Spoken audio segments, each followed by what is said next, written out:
My best friend's girlfriend got drunk, went insane and started calling us slurs, ripped stuff off our walls, and then started attacking us, so we called the cops on her and got her arrested, which puts us in the wrong according to her. A few months ago my best friend Mark, 27M, moved his girlfriend Heather, 25F, in with us. My wife, Cindy, 27F, and I, 26M, were okay with this. Mark and I have been friends since elementary school. Right before Heather moved in she got herself pretty drunk that ended in a screaming match with her sister and throwing things at Mark. We weren't too happy with this, but Mark said he talked to her, and she wouldn't get to that point again. Well, on to the story. 2 weeks ago we were all hanging out and having some drinks. Mark and Heather were going a little crazy, but they're adults so whatever. Well, Cindy and I decided we were going start on dinner since Heather was pretty unintelligible and it was like 9 p.m. Mark started also working on dinner, so I hung out in the living room while Cindy went to our room. Heather goes into their room, then she comes back out and heads outside for like 20 minutes. I asked if she was good and got a small mumble. Heather comes back in, goes into the kitchen and then back into their room again.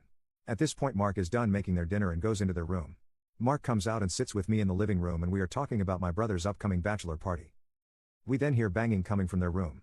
Mark went to go check on Heather but she had blocked the door. He convinced her to open it and he went in. Heather starts screaming and yelling, continuing to slam things around. After about 10 minutes of hearing Heather yelling and Mark trying to calm her down, I went in and told Heather she needed to calm down. She starts yelling some really weird and extremely racist things that I won't put here. Heather is half Hispanic, half African American BTW. She starts getting louder and tearing things off the walls. I told her she needed to go outside to calm down. She refused and started picking up their bed and slamming it down. I told her if she didn't stop we would call the cops so she could go calm down somewhere else and wasn't tearing things up. She just got louder and slammed the bed even more. I told Cindy to call the cops and tell them we needed Heather gone for the night. 2 cops show up and ask the 3 of us to step outside while they try and talk to Heather, who just continues yelling. Then it gets a little quiet and I can see through our screen door I see Heather try punching one of the cops. 5 minutes later, 7 more cops show up. They all run inside and we can hear Heather screaming and yelling still. 10 minutes later they bring her outside in one of those cop bodysuit things they use when someone is struggling and won't stop. They put her in one of the cars and are standing talking to each other. We can hear them saying that she got combative, threw stuff which hit a cop and tried hitting one of them. They cart her off and tell us themselves she is being arrested and ask if we want to press charges. Since she didn't do anything to us we said no. The cops left and we cleaned up the mess in the living room and then hung out with Mark to make sure he was okay. Update. Heather was released the next day with a preliminary hearing set for last Thursday. We obviously spent so much time talking about what had happened. Mark said he was going to break up with Heather and spent that whole first week saying that. Then last week he said he isn't going to break up with her. I told him that's his choice, albeit a stupid one, but she is not allowed back at the house at all, and he said he understood. 2 days before the preliminary hearing Cindy and Mark are subpoenaed to court. Sadly, I wasn't, so this part is secondhand from Cindy. Cindy told me that because it's a felony the judge is passing the case on to district court for magistrate. I guess the DA went up to Cindy and Mark and said they could offer Heather a plea deal where she would basically be on probation with mandated therapy and mandated AA. Now whether the district judge accepts that is anyone's guess. I talked with Mark that night after I got off work and he said they had a long talk after that and are staying together but won't be attached at the hip.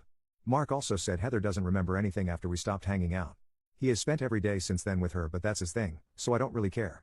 Cindy and I were out of town this past weekend and we noticed on our doorbell camera that her car was magically gone at the same time Mark's was gone. I confronted him and he insisted she never went inside, and our doorbell doesn't show she went in. Cindy and I talked and were ready to kick him out too. We had another talk last night and he is moving out because they are finding a place together. We also told Mark we wanted an apology even if Heather didn't think she deserved it. Heather has been telling Mark that she was trying to leave and go to her brother's. She walked outside the one time and came back in with nobody trying to stop her. She also said that I started a confrontation with her and that's why she went off the rails.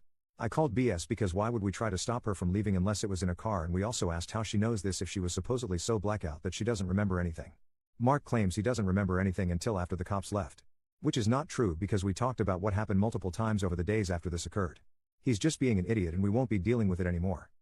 Either way, both are moving out. Heather isn't allowed back except to get her stuff, and we will have an officer there when she is there.